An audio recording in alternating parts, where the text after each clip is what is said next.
I want to create a report that shows the revenue for each product in each category. And I need to start by creating a subtotal and multiply the amount by the units for each individual transactions. I'll be doing that inside the pivot table. Then I select any one single cell, and then I go to the Insert tab and click on Pivot Table. I'm going to create my pivot table in a new worksheet.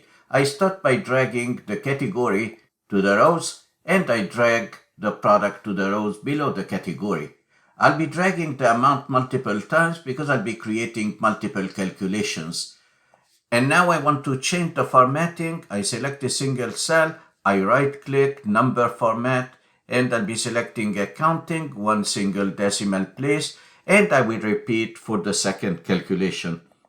And because I drag the same field twice, I get some of the amount twice, but that's not what I want.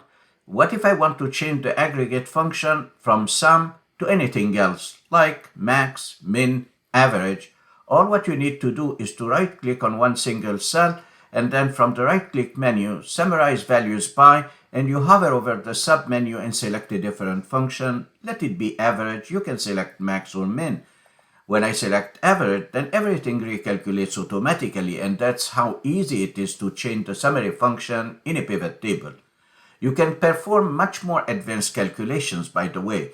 I'm going to undo, Control Z, and I'm going to perform more advanced calculation in the pivot table. So if I right-click in the second column and I hover over Show Values As, I can select the percentage of the column total, so I can see each one of the transactions, how much percent does it represent to the total company revenue.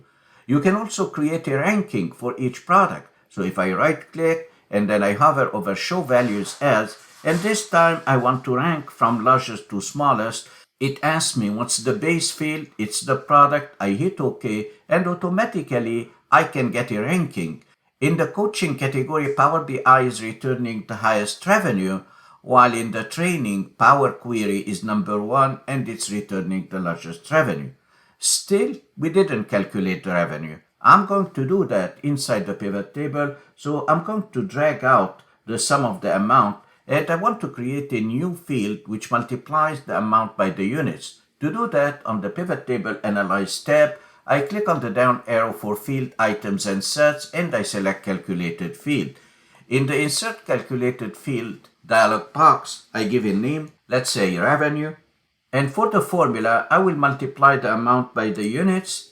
Then I select Amount, Insert Field, a multiplication symbol, I select Units, Insert Field, and then I hit OK.